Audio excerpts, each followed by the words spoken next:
Hola y bienvenidos a todos a este Bootcamp de Empresas Familiares. En nombre de BAM, les damos a todos la más cordial bienvenida.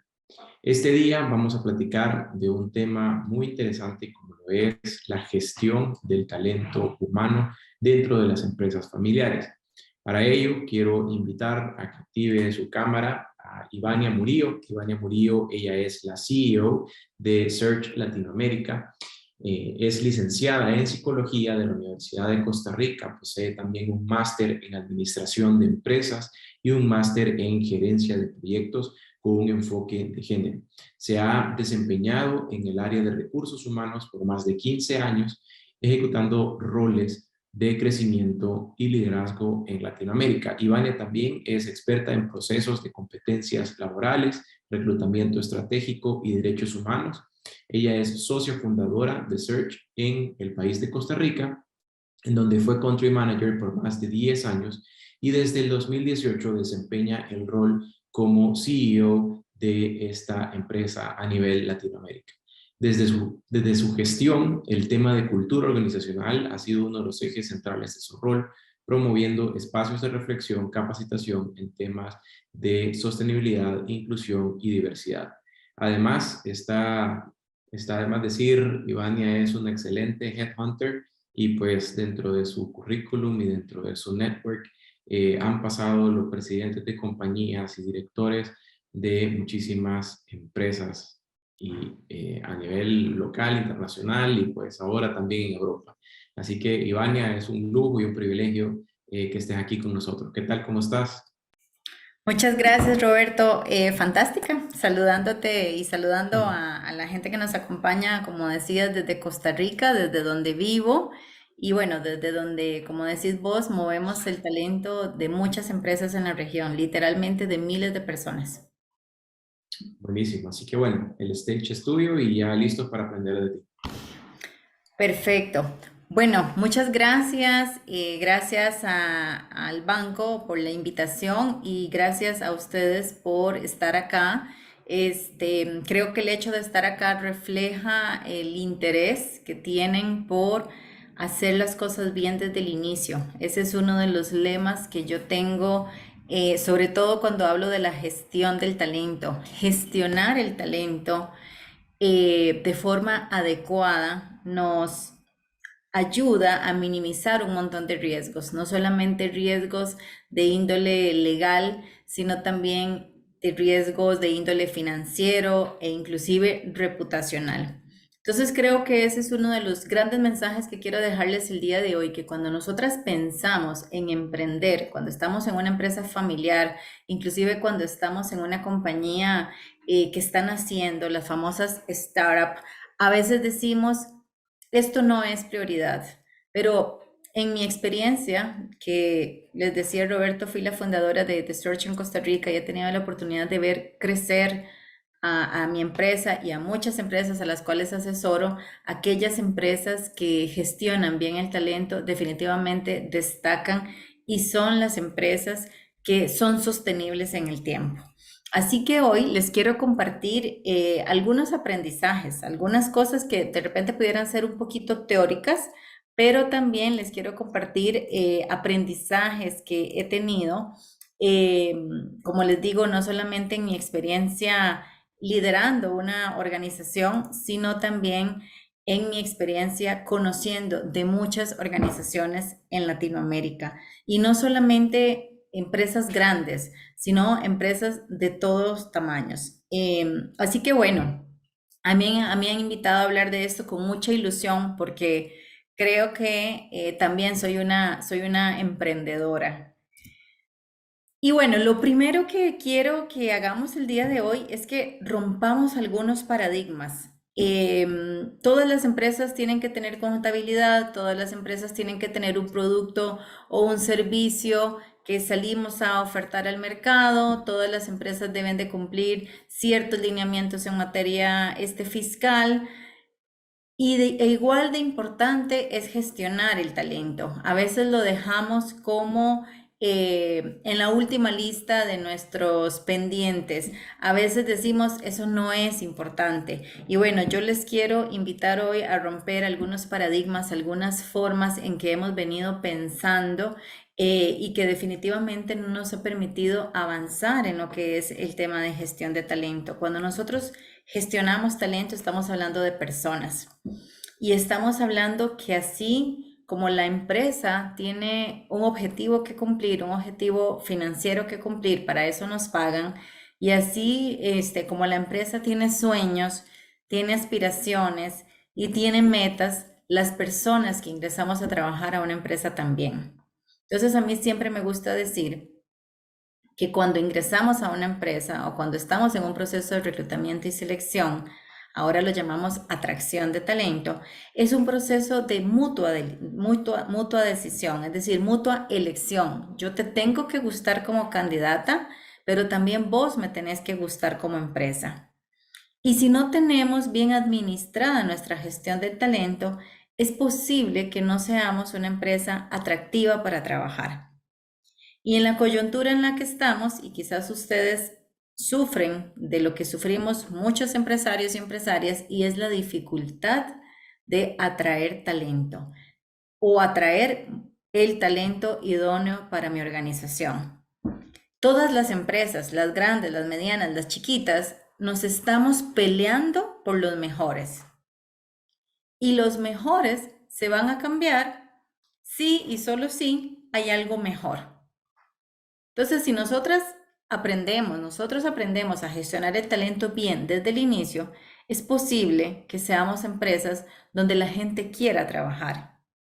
Y aunque tenga otras ofertas, y aunque le coqueteen otros empleadores, las empresas o las personas, perdón, van a preferir quedarse con nosotros. Entonces, el primer paradigma que quiero que rompamos es que tener una gestión del talento adecuada es solo para empresas grandes. Y con empresas grandes me refiero a empresas que tienen nóminas numerosas. No es cierto y no es correcto. Así seamos el emprendedor y un empleado más. Así las personas que trabajemos en la empresa seamos familia. Así esté apenas yo pensando en el futuro, cómo va a crecer mi empresa, debemos de pensar desde el inicio qué es lo que necesita mi empresa en temas de talento.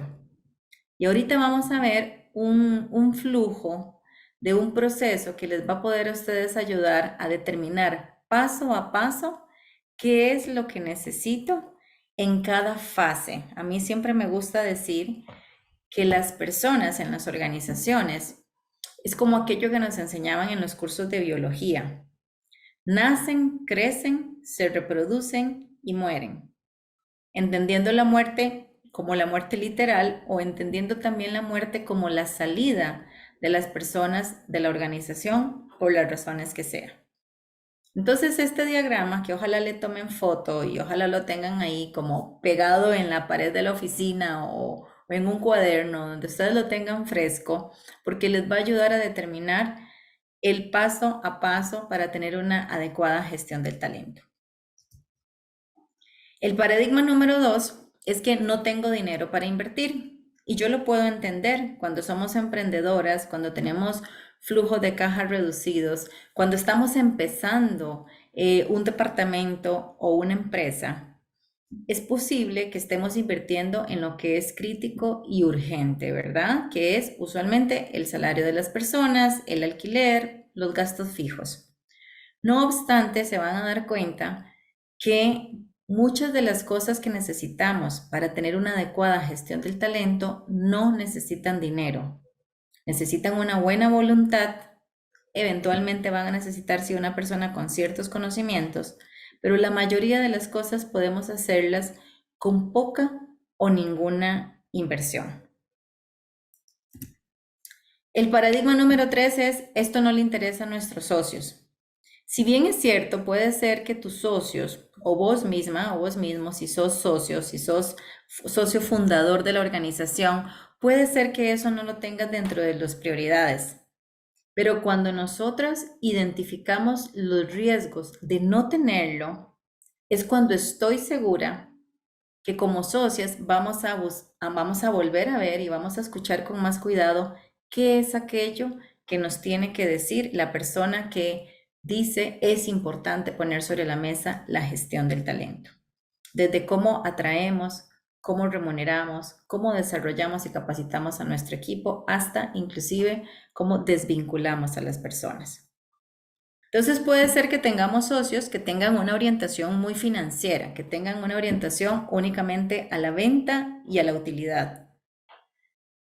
Pero a través de ejemplos concretos nosotros podemos demostrarles que administrar bien el talento no solamente nos va a salir más barato, porque vamos a tener menos rotación, vamos a tener menos riesgos de que las personas cometan errores debido a una baja productividad, vamos a tener mejores indicadores de servicio al cliente, vamos a tener mejores indicadores inclusive financieros. Y todo esto está ampliamente demostrado en las diferentes investigaciones. El paradigma número 4 es, se requiere mucho tiempo. Vamos a ver, no vamos a tapar el sol con un dedo. Puede ser que sí, puede ser que algunos procesos de gestión del talento y conforme vayamos creciendo en la organización, evidentemente se va a hacer más compleja la administración del talento. No obstante, de nuevo, les voy a dar ciertas recomendaciones o ciertas sugerencias que ustedes pueden tomar en cuenta para tener lo que nosotros llamamos, lo que los estadounidenses o las personas que hablan inglés dicen quick wins, que son como pequeños y grandes, pequeños triunfos, pero en corto tiempo. Entonces, habrá cosas que sí, que van a requerir mucha planificación, que van a requerir recursos de tiempo, recurso humano, recurso financiero, pero habrá otras cosas que podemos poner en práctica que no requieren tiempo. Por ejemplo, el tener un adecuado clima laboral no requiere tiempo, es un tema actitudinal. El hacer un adecuado proceso de reclutamiento y selección puede que requiere tiempo, pero en el corto, mediano y largo plazo, la inversión en un adecuado proceso de selección te va a reducir rotación y te va a reducir otros problemas que tenemos cuando no tenemos una gestión del recurso humano adecuada. Entonces, esos 4 paradigmas, una vez que los hemos roto, que es importante repensarlos y decir, ¿realmente estoy con ese paradigma? Definiendo paradigma como una forma rígida de pensamiento que a veces arrastramos con los años y no nos damos cuenta que estamos arrastrando esa práctica que quizás no es correcta. Ayer justo compartía con un equipo en una universidad que me invitaron a hablar justo sobre reclutamiento y selección. Y yo les comentaba que lo primero que nosotros tenemos que tener claro cuando empezamos un proceso de reclutamiento y selección o atracción de talento, como se llama, es qué es lo que yo voy a salir a buscar. Pero no a partir de lo que tradicionalmente he tenido, sino a partir de lo que necesita mi empresa en el aquí y en el ahora.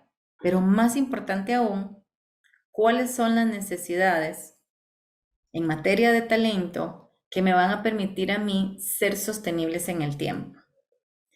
Y eso pasa por preguntarse hacia dónde se orienta mi giro de negocio, hacia dónde va mi industria, cuáles son las tendencias del mercado. Les voy a poner un ejemplo muy concreto. El año pasado justo me invitaron a hablar de este mismo tema con un grupo de mujeres emprendedoras. Una de ellas tenía una tienda muy bonita en San Salvador. O es una tienda, todavía existe, donde todos los productos son fabricados por mujeres artesanas, o sea, de forma totalmente manual, artesanal. Son accesorios, carteras, bolsos, aretes, bisutería, entre otras cosas.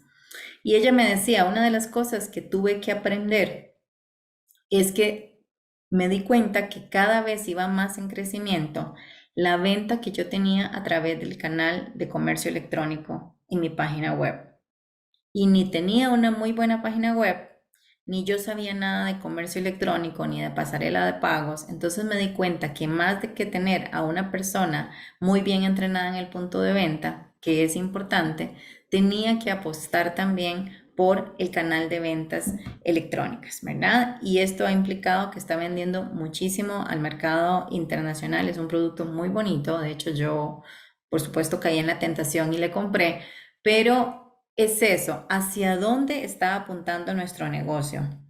Puede ser que en este momento en nuestra compañía no tengamos a las personas adecuadas para enfrentar los retos que nos está presentando nuestra empresa. Entonces tenemos que ir pensando, hay dos opciones acá.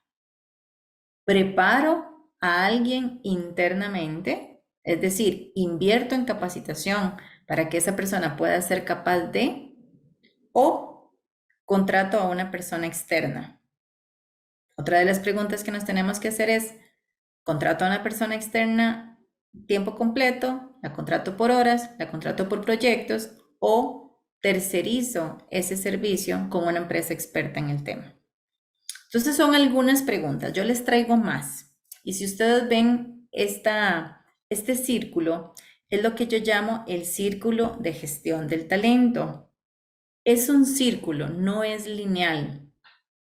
Porque aunque sí pareciera, ahorita que les voy a contar, que el ciclo de vida de las personas lleva un desarrollo, digamos, lineal, no necesariamente. Hay algunas de estas fases que se van a intercambiar o se van a anteponer o se van a modificar durante el ciclo de vida de las personas en la organización. Pero imaginemos que llevan un desarrollo más o menos similar. Vamos a empezar leyendo en la dirección de las manecillas del reloj. Entonces, lo primero que nosotros hacemos es atraer talento, lo que antes llamábamos reclutamiento y selección. Y esto de reclutamiento y selección, y que ahora se llama atracción de talento, va más allá de un cambio semántico, de un cambio en la palabra, sino que realmente cuando nosotros reclutábamos y seleccionábamos, el poder, vamos a decirlo así, estaba desde el lado de la empresa. Casi que nosotros decíamos, estas son las condiciones, ¿le sirve o no le sirve? Si no le gusta, adiós. Ahora es distinto. Las personas en búsqueda de empleo tienen mayor voz, tienen mayor injerencia de alguna forma en las decisiones que toma de optar o no por una empresa. Por eso hablamos de atracción de talento, porque tenemos que ser empresas y personas, no solamente empresas, sino líderes, fundadores, dueños de empresas, gerentes, con las que las personas quieran trabajar. No sé si les ha pasado en alguna oportunidad cuando fueron empleados, que hay empresas muy bonitas y hay empresas con las que uno se identifica con la marca.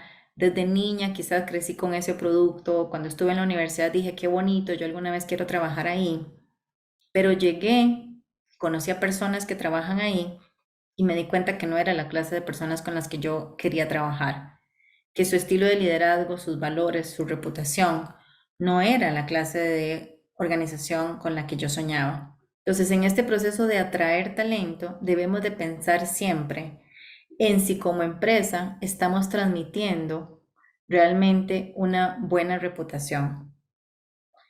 ¿Qué nos tenemos que preguntar?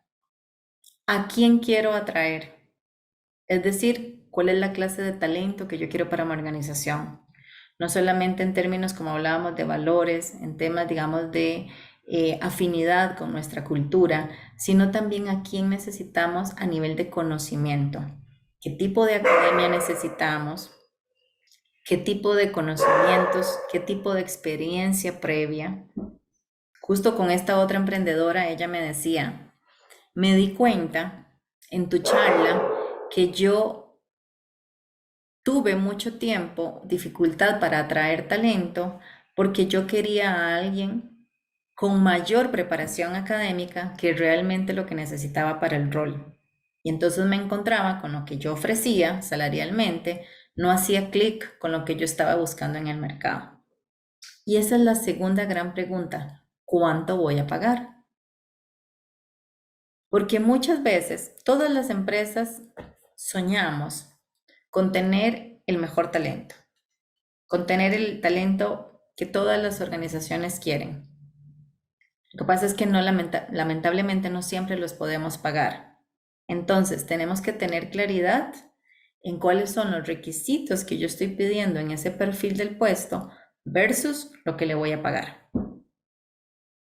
Y acá pueden tomar como base un decreto de salarios mínimos de ley, ¿verdad? Que la mayoría de nuestros gobiernos tiene establecido, y como su nombre lo indica, es el salario mínimo de ley, o sea, es lo que como empresas estamos obligadas legalmente a cumplir. Lo otro es qué horarios tengo. Y aquí quiero hacer una recomendación, quizás con un poquito más de énfasis, al tema de los horarios y el tipo de modalidad de trabajo. Como ustedes saben, actualmente la mayoría de las personas que tuvimos la oportunidad de trabajar de forma remota durante la crisis sanitaria, e inclusive posterior a la crisis sanitaria, me incluyo, aquí voy a hablar en primera persona, preferimos seguir trabajando bajo una modalidad virtual o híbrida.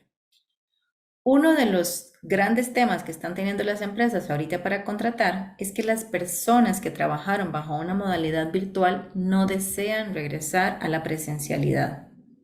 Entonces, si su compañía o la persona que ustedes necesitan para brindar ese servicio no es de atención primaria, no necesitamos que esté físicamente en la oficina, rompamos el paradigma de que teletrabajar es menos productivo que la presencialidad. Y también pensemos en el tema de las jornadas. A veces hacemos trabajar a la gente jornadas eh, que no necesita nuestra organización. En Centroamérica, por ejemplo, existe una costumbre en algunas empresas de trabajar sábados. Empresas, digamos, con, en teoría, horario de oficina.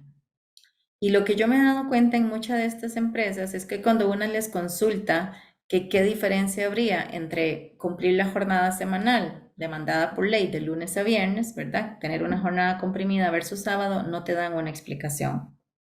Entonces, pudiéramos pensar en que tradicionalmente ha sido así, entonces lo seguimos haciendo. Bueno, pensemos si hay algo en el tema de la jornada o en la modalidad de trabajo que podamos modificar para que seamos de nuevo una empresa donde la gente quiera estar porque les brindamos un mejor balance en los horarios que les permite un bienestar en otras áreas de su vida. Y también en atracción de talento es cómo me voy a dar a conocer, cómo sabe la gente que yo existo, cómo sabe la gente que yo contrato. Entonces acá, bueno, dependiendo del giro de negocio en el que ustedes estén, dependiendo del tipo de empresa, pueden así o deben más bien elegir sus medios. Si estamos orientadas a cierto segmento de la población, la mayoría de las empresas optamos por un proceso de atracción de talento a través de medios digitales, redes sociales principalmente, pero pudieran haber otros sectores. Por ejemplo, en mi país, yo soy de una zona rural del país con poca cobertura a internet, donde la gente tal vez tiene baja escolaridad y un nivel de digitalización bajo. Entonces, es curioso porque la gente contrata a través de esos medios todavía volanteando, es decir, entregando volantes en las casas o pegan rótulos en los supermercados o inclusive con, con megáfonos, ¿verdad? Entonces, eso suena curioso, pero en algunos países o en algunos pueblos de nuestros países todavía se hace, aunque como les digo, la mayoría y mi recomendación es que tengamos una muy buena marca a nivel digital también, inclusive en los procesos de atracción de talento. Esas son preguntas básicas, ¿verdad? Pudiéramos seguir aquí toda la mañana hablando de atracción de talento porque además es un tema que me encanta, pero eso es lo básico que nos tenemos que preguntar. Tener un perfil del puesto, tener un documento por escrito que defina qué es aquello que yo voy a salir a buscar.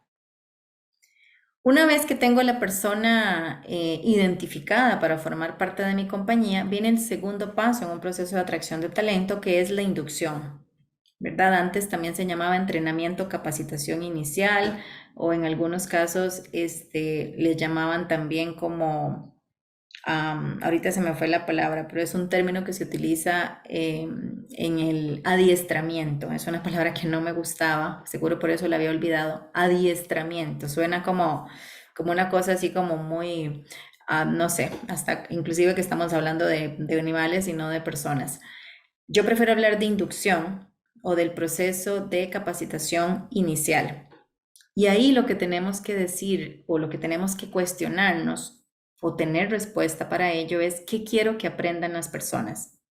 Cuando les estamos dando la bienvenida a la organización, ¿qué quiero que aprendan?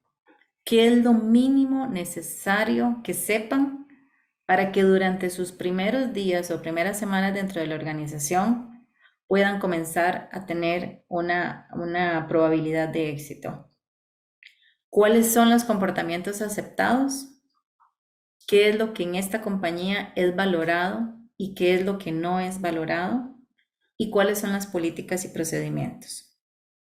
¿Qué podemos comentarles acá como básico? Por ejemplo, bueno, el tema de los horarios, el tema de las jornadas.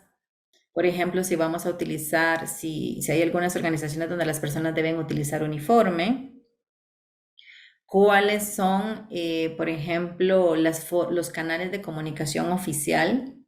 ¿Qué pasa, por ejemplo, si yo me enfermo? ¿A quién debo de indicarle? ¿Qué pasa si me incapacito? ¿Qué pasa si tengo un accidente durante la jornada laboral? ¿A quién le pido vacaciones? ¿A quién le pido permiso para ausentarme o llegar tarde en algún momento? Es decir, tenemos que decirles acá cuáles son las reglas del juego. Y entre más claramente marcadas estén esas reglas del juego, más nos vamos a evitar incidentes relacionados con amonestaciones, faltas graves o inclusive despidos. Entonces, en esta parte es básicamente decirle a la persona a qué se debe de comprometer en temas de procesos, de políticas, en qué creemos en esta organización. Nosotros, por ejemplo, en la compañía hicimos un manual, que literal es como un manual, que se llama Manual de Cultura. Y entonces le decimos a las personas, somos una cultura muy fresca, donde las personas se hablan por su nombre, inclusive por un apodo de cariño, donde la comunicación es muy fluida. Entonces le decimos a las personas cómo nos comportamos en los diferentes países, e inclusive como estamos en 9 países, les decimos cuáles son las frases por las cuales nos referimos unos a otros en los diferentes países para que la persona sepa que no es peyorativo y que está bien si a mí me dicen tica o está bien si me dicen pura vida o está bien si me hablan de vos, porque en Costa Rica hablamos de vos y eso no implica una falta de respeto. Inclusive les decimos a las personas en esa semana de inducción que pueden llamarnos por nuestro nombre de pila, que acá no es necesario que nos pongan el licenciado o el ingeniero previo a nuestro nombre. Es más, se ve mal. Les decimos, por ejemplo, bueno, yo les digo en la inducción a mis colaboradores que no contesto correos después de las 5 de la tarde, y que nunca los voy a llamar un fin de semana ni cuando estén de vacaciones, a no ser que sea una urgencia. Eso es parte de la inducción que yo doy a mis colaboradores. Básicamente entonces es mostrarle las reglas del juego en este proceso de inducción y mostrarle cuáles van a ser los conocimientos básicos que necesitamos que tengan durante sus primeras semanas. Si tenemos un protocolo de atención al cliente, sea a través del teléfono, del chat, del correo electrónico, debemos mostrarle cuál es el proceso de atención al cliente. Tenemos que mostrarle, por ejemplo, temas de seguridad. Esto es básico. Cuando tenemos oficina, por ejemplo, una de las primeras cosas, cuando yo era gerente de recursos humanos hace muchos años, yo le tengo pánico a los temblores. Y como en los países de Centroamérica cada rato tiembla, entonces yo lo primero que les empezaba a enseñar en el proceso de inducción eran cuáles eran las zonas seguras en caso de sismo. Y cada vez que llego a algún lugar y me invitan a dar una conferencia, yo visualizo cuáles son las puertas de salida y si no lo pregunto, ok, en caso de sismo, ¿por dónde debemos evacuar? Eso es súper importante. Si somos una compañía que por su giro de negocio es propensa a alta accidentabilidad, tenemos que también mostrarle a la persona cuáles son los canales de comunicación de emergencias o accidentes laborales. Durante la capacitación y desarrollo, que este es un continuo, ¿verdad? Siempre debemos estar pensando en cómo capacitamos y desarrollamos nuestro talento. Debemos hacernos 3 preguntas básicas. ¿Qué habilidades requieren las personas? ¿Cómo van a aprenderlas? ¿Y qué necesito a futuro? Esto es fundamental. Uno de los errores que cometen las personas o las personas que lideramos organizaciones es que hay cosas como de moda. Entonces, como está de moda algo, mandamos a todo el mundo a esa capacitación, les pagamos cursos o traemos a alguien interno a la organización, les pagamos seminarios. Y puede ser que eso que está de moda no sea relevante para mi organización o si es relevante, no es relevante para todas las personas.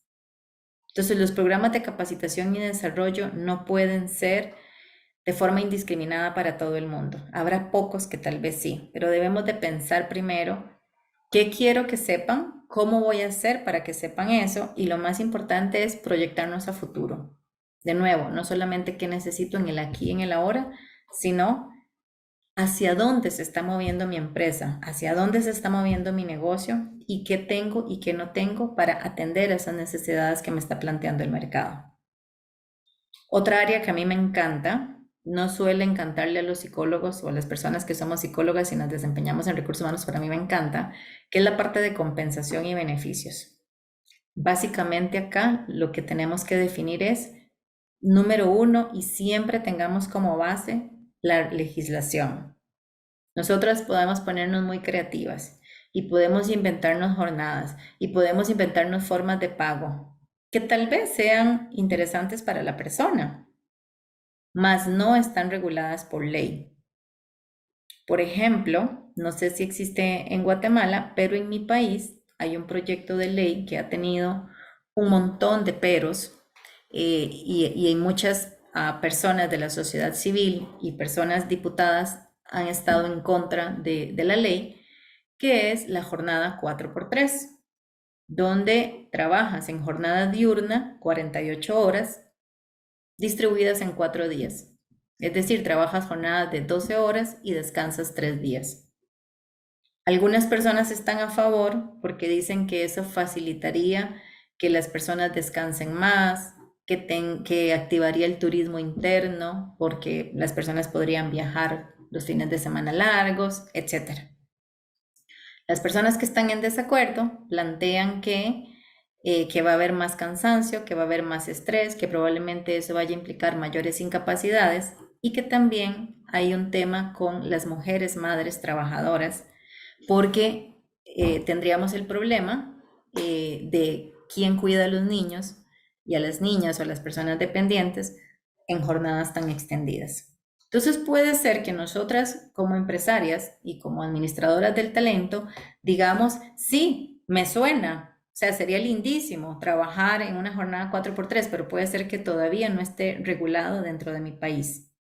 Entonces, lo primero que ustedes tienen que tener presente es cuáles son las leyes que me regulan en temas de jornadas, salarios mínimos, pago de vacaciones, indemnizaciones, motivos de despido. ¿Qué bandas salariales voy a tener? Es decir, en qué rangos salariales yo voy a pagarle a las personas, partiendo siempre del principio de justicia y equidad. Es decir, si tengo a 2 personas con la misma calificación, en el mismo horario, en el mismo puesto, realizando las mismas funciones, en teoría deberíamos estar pagando el mismo salario. Entonces, lo que a veces pasa con las empresas familiares o con las startups o con los emprendimientos es que no sabemos cuánto pagar.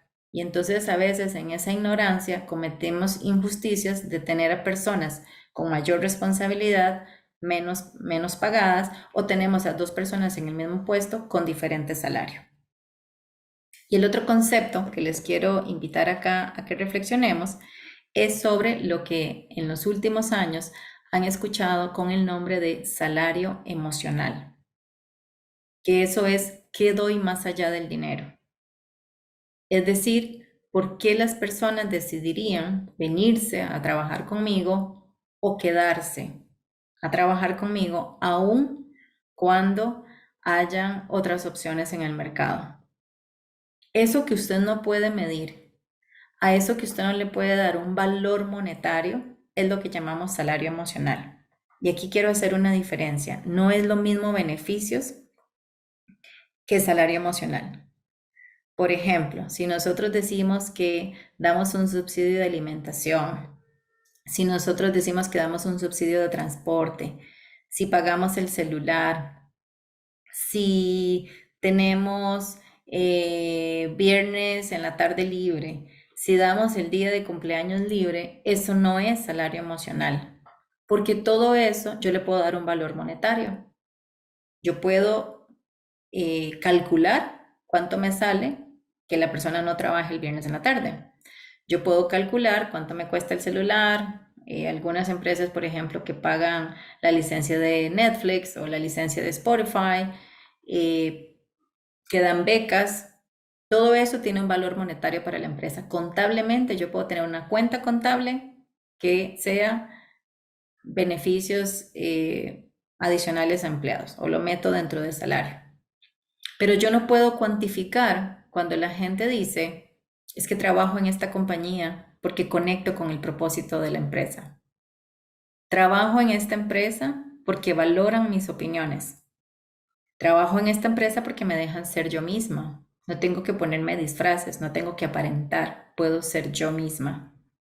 Eso no podemos cuantificarlo, no tiene un valor contable. A eso es lo que nos referimos con salario emocional. Entonces, pregúntense en ustedes, ¿qué dan más allá del dinero? Y por último, cuando nos toca desvincular, que quizás es una de las partes que a ningún jefe nos gusta hacer, es cuando las personas salen de la compañía. Si salen por un tema de renuncia, eventualmente es más fácil manejarlo. Pero cuando tenemos que despedir, sea porque la persona cometió falta, por un tema de desempeño, etcétera, o por una decisión de la empresa ligada de crecimiento, que ya no necesito el puesto, que cambió el perfil del puesto, igualmente la primera pregunta que debemos hacernos es, ¿qué regulaciones legales tengo que tomar en cuenta? ¿Qué tengo que pagar? ¿Es legal despedir bajo este causal? Tengo documentado, eso es muy importante, tengo documentado el proceso que me va a permitir a mí desvincular a esta persona. Y también nos tenemos que preguntar qué consideraciones éticas debo de tener. No necesariamente lo legal es ético. Pero entonces, en ética, a lo que me refiero es que esa desvinculación sea siempre protegiendo la autoestima y la reputación de la persona. Por ahí leí un día de estos en redes sociales y me encantó la frase y quiero hoy dejárselas, que habla más de una empresa la forma en que despide que la forma en que contrata. De repente cuando estamos en el proceso de atracción de talento es un proceso pues de alguna forma no sé, estamos generando una ilusión en la persona, nosotros también tenemos ilusión de que la persona tenga un buen desempeño, estamos dándole un trabajo o una forma de que la persona genere ingresos, pero cuando estamos desvinculando, como decía mi abuelita, son otros 100 pesos. Entonces, tratemos de hacerlo con la misma ética y con el mismo respeto a los derechos humanos que debe privar en todo este círculo, que si lo hacemos de forma adecuada, se convierte en un círculo virtuoso. Si nos brincamos algo o si no cumplimos con estos requisitos mínimos que yo les estoy planteando en este círculo, definitivamente va a ser un círculo vicioso. La gente entra y sale, rota, sale y habla mal de nuestra empresa, volvemos a contratar y volvemos a tener los mismos problemas. Ingresan, no capacitamos, no desarrollamos, seguimos teniendo los mismos problemas de productividad. Seguimos encontrando que se nos va alguien de la empresa y la empresa decae porque no formamos a nadie más que pudiera sustituir a esa persona. Entonces no sé si les pasa, pero hay algunas empresas, a mí me llama mucho la atención cuando escucho esto, donde dicen, Dios guarde, no sé si este término se utiliza en Guatemala, pero Dios guarde, o sea, jamás nos pudiera pasar que se vaya Roberto, porque si se va Roberto, esta empresa se cae. Si se va Roberto, ¿quién va a hacer esa función? Entonces nos convertimos de alguna forma en rehenes de nuestros propios empleados. No hay nada más terrible que una empresa a que la tengan como rehén, porque un empleado pudiera utilizar eso para exigir condiciones, porque saben que me necesitan y saben que sin mí probablemente ese departamento se caiga. Hagamos que nadie sea indispensable en una empresa y que la decisión de desvincular a una persona no dependa de que no tenga nadie quien más me lo sustituya. Debemos ser capaces de crear las condiciones y desarrollar el talento para que otras personas también puedan crecer. La rotación muchas veces ha sido considerada una mala palabra en el mundo de recursos humanos. De hecho, yo recuerdo hace muchos años, yo tengo 13 años en la firma, pero antes de eso trabajaba como gerente de recursos humanos en otra empresa y mi bono anual, uno de los indicadores más importantes era rotación. Y yo siempre lo cuestioné, porque que la gente se vaya o que la gente se quede no necesariamente depende de la persona de recursos humanos. Depende de una serie de condiciones donde la persona que la lidera es una de las más importantes. Entonces, si bien es cierto, la rotación durante mucho tiempo ha sido una mala palabra, también debemos ver las cosas buenas y que es que cuando las personas se van, tenemos la oportunidad de desarrollar a otra o traer de fuera un talento distinto al que tradicionalmente hemos tenido en nuestra compañía. Así que yo sé que son muchas preguntas, pero bueno, por ahí les doy alguna guía de por dónde empezar.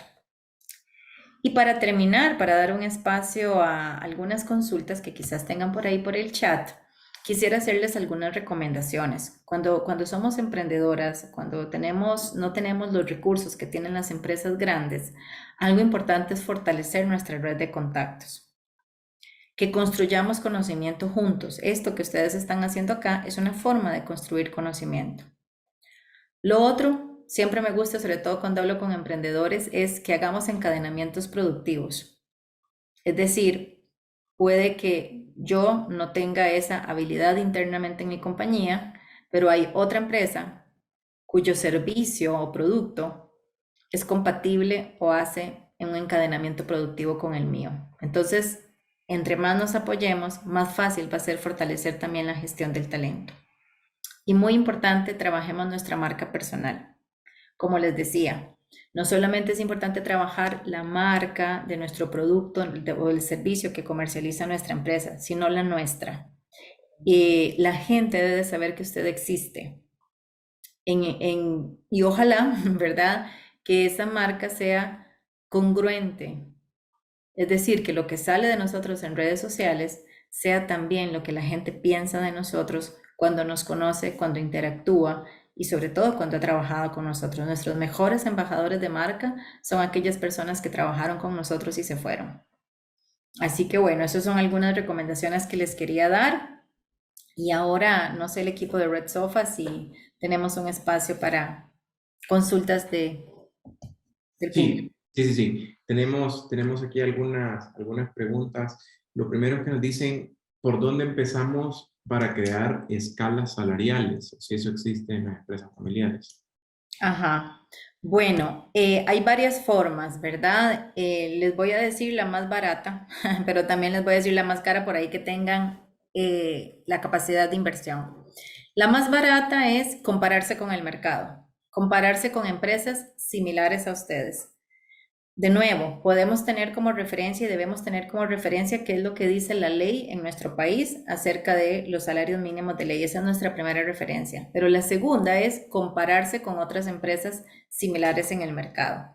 La tercera, si tienen dinero, es invertir en una encuesta salarial. Existen muchas empresas que se dedican a hacer encuestas salariales donde comparan por sector y por tipo de puesto. Esa es, de nuevo, la más cara. Las encuestas salariales no son baratas, pero bueno, de repente tienen por ahí un colega que la tiene, son encuestas que se venden, ¿verdad? Y pudieran ahí también compararse y poder hacerlo. Ok. De ahí la siguiente pregunta dice, ¿cómo saber o cuándo saber si necesito más o menos empleados de los que tengo actualmente? Ajá.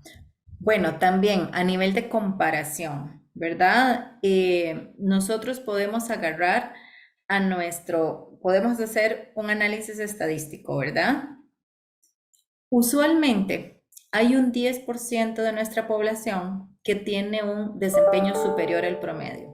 A veces decimos, es que yo tengo a las mejores, a mí me hace gracia cuando la gente publica en las redes sociales, tengo el mejor equipo, tengo el mejor jefe, somos la mejor empresa y todo el mundo piensa eso. Yo digo, si todo el mundo fuera así, otro mundo sería, ¿verdad? No es cierto. Las estadísticas lo que dicen es que únicamente el 10% de nuestra población tiene un desempeño superior al promedio. Entonces hagamos un análisis estadístico, porque quizás esta persona no podemos decir, porque Roberto hace 50, vamos a poner un ejemplo, 50 entrevistas, nosotros que trabajamos en reclutamiento a la semana, quiere decir que todo el mundo las puede hacer. Saquemos un promedio, hagamos un análisis de productividad, establezcamos cuáles son nuestros indicadores críticos de éxito y a partir de ahí nosotros podemos definir si necesitamos más personas. ¿Cuándo también es una señal de que necesitamos más personas? Cuando tenemos a la gente trabajando jornadas extraordinarias y cuando son todas las personas. Ojo, porque puede ser un tema de cultura, que trabajamos de más por un tema de cultura y no necesariamente porque el negocio lo necesita. Entonces, esos pueden ser síntomas, ¿verdad? De que necesitamos más personal, pero sobre todo un análisis de productividad. Cuando se habla, Ivania, de gestión de talento en empresas familiares, el Departamento de Recursos Humanos suele ser el mismo fundador. ¿En Así qué es. momento es necesario empezar a crear un departamento? Y no necesariamente este departamento quizás tiene que ser para contratar más gente, ¿verdad? Exacto.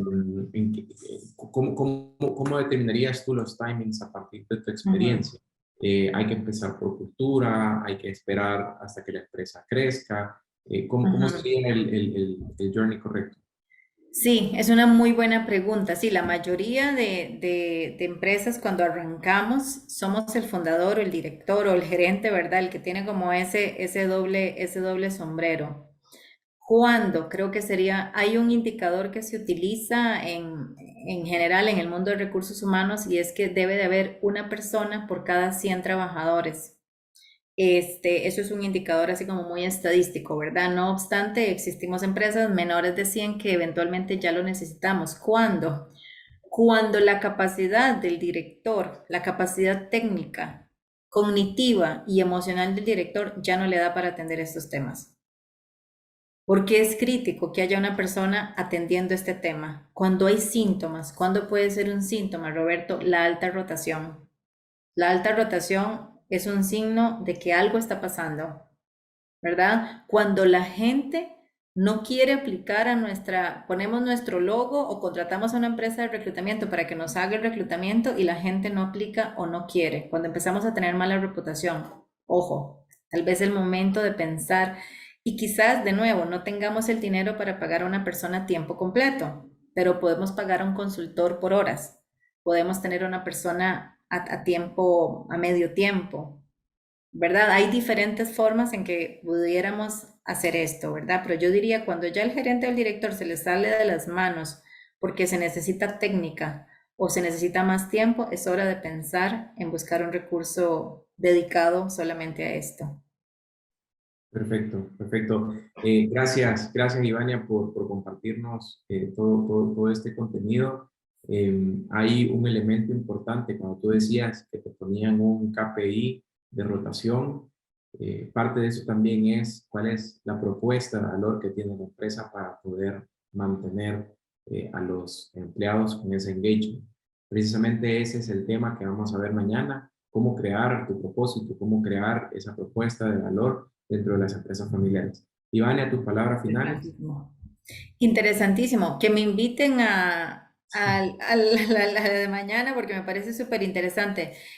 Palabras finales, yo creo que hay un paradigma más que debemos de romper y es que antes, quizás esto sí se daba antes, creíamos que las personas, sobre todo el talento joven, querían trabajar únicamente en las grandes marcas, en el Unilever, en el Coca-Cola, ¿verdad? En el Facebook, en el Google. Creo que esto ha cambiado muchísimo, la gente está priorizando otras cosas, entonces también tenemos que creérnosla que podemos ser empresas capaces de atraer y desarrollar el talento, aunque no compitamos ni en headcount ni en facturación con estas grandes marcas.